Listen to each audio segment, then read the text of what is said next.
So, what is a book proposal? Well, it is a business plan for a book, usually non-fiction, that persuades a publisher to make an investment. It is not a lofty, idealistic presentation of one's brilliant idea, but rather a persuasive document meant to convince a publisher to spend their time, and more to the point, their money, on your idea. Put it another way, it is a series of questions that have to be answered by the proposal you offer to the publisher, or preferably to a literary agent. It is also a wonderful developmental tool. The act of writing one will help you clarify your thoughts and find a way to express your book idea clearly and succinctly. It will also help you understand the essence of your project so that you can communicate it with greater ease. It is not book content that dominates your proposal. Rather than focusing on the content, focus on why the content will benefit the reader or why the reader will care. Jane Friedman calls this evidence of need. Why this book? Why does it matter? What need does it fulfill? So, what does a book proposal look like? It begins with the title. Even though the marketing department will change the name continuously till in print, giving the project a title succinctly explains the objective of the book and that you have thought about it in a marketing context. Then there is a subject, a brief synopsis of the book. Some people suggest a one-sentence synopsis. Others use a 1 to 5 paragraph description of the project. This should essentially be your elevator pitch, so be sure to describe your book in a succinct and compelling way. Next is to address the audience. Why do you think anyone would be interested?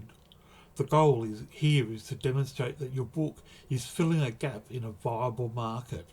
Avoid generic statements such as a Google search result on poodle baiting turns up more than 10 million hits. Instead, be specific. Media surveys indicate that at least 50% of baiters plan to spend about $1,000 on their hobby this year, and 60% indicated they would buy books on poodles. Try the pitch to the reader. How would you pitch the book to a reader? Keep it succinct, perhaps to one sentence, much like a logline or a tag. Next is the competition. What other titles are there in your area and have they made money? Market profile. What is the market for this book?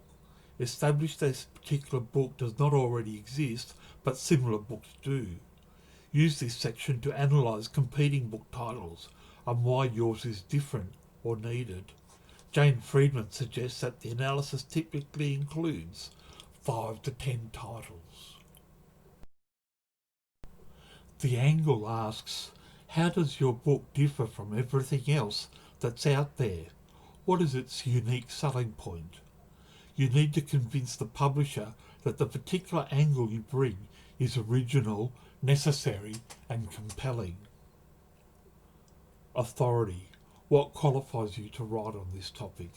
This should explain who you are and make an argument for why you are the right person to do this project. For this reason, you'll need to be a bit braggy. I personally find it very difficult to write self-aggrandizing text. My solution has been to write in the third person. Do you have any special connections or access that is worth mentioning? For example, if this is a book about Donald Trump, do you have a contact there? Has he agreed to work with you? Platform. What platform do you have to generate visibility for your book?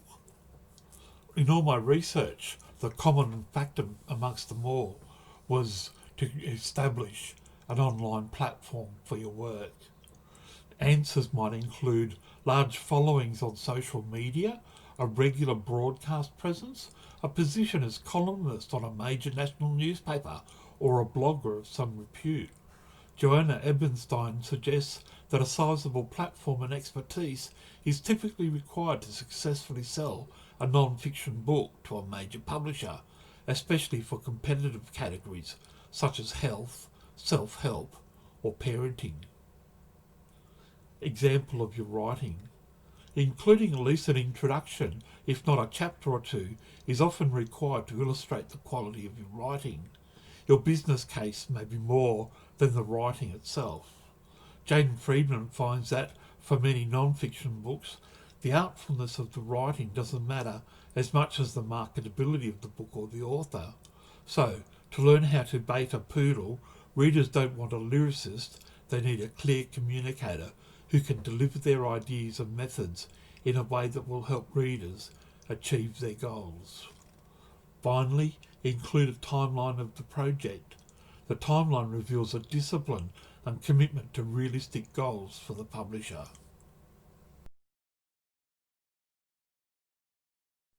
So let's conclude with the summary. A proposal is a business plan, not an outline of content, for your book that persuades a publisher to make an investment. It should include the title, the subject, the audience, the market, the angle, the writer's platform, and an example of your writing for the manuscript. It should also finish with a timeline for the project. Okay, quiz time. Although a book proposal is usually the domain of non-fiction, it can still be a useful exercise for all writers. With this in mind, can you define the competition for your writing and produce a one-sentence synopsis, a logline of your project? So there's your lot for this seminar. Like a good proposal, it is succinct and to the point.